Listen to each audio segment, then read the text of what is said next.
Paring Amir, anong masasabi mo sa trip natin, Paring Amir? Maganda, tsaka hindi maganda. Dalawa yun.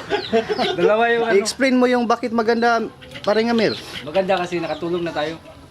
Tapos? Hindi maganda kung hindi tayo nakatulog. Ganun lang yun. Ikaw, Marjon, anong masasabi mo sa trip natin? Okay lang. Salita ka naman, huwag kang mahiya, pare. Pare, huwag kang mahiya, pare. Mr. Driver.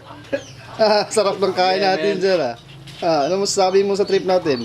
Sa ngayon wala pa kasi kain muna yung inatupag ko ngayon. Ay, ganda. Ang ganda. Ulit. May fans ka na ngayon kasi. Paring Amir. May muta ba ako? Wala kang muta, Paring Amir. Ang gwapo mo ngayon. Kada yung So, ano, anong plano natin ngayon? plano natin ngayon. Balik tayo matulog. Punta tayo beach. Beach. Katapos ng beach. Doon sa beach kasi maraming dagat. Tapos, Kaya, ano? Ligo tayo doon kasi maraming dagat sa beach.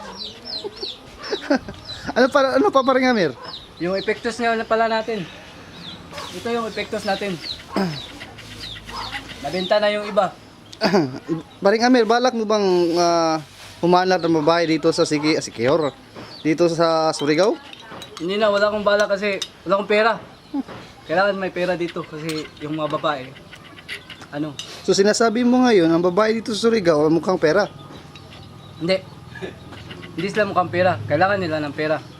Kasi kailangan yung pabili ng ano, makeup, pabili ng sandal, bag, yun. Pero sa nakikita namin, walang makeup ng mga babae dito eh. Yun nga, mabuti na rin yun kasi hindi magastos.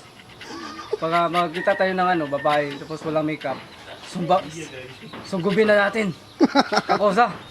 Okay. Mamaya. Salamat sa maikling interview na inalot mo sa amin. Ito lang. Maraming salamat din sa ano, camera.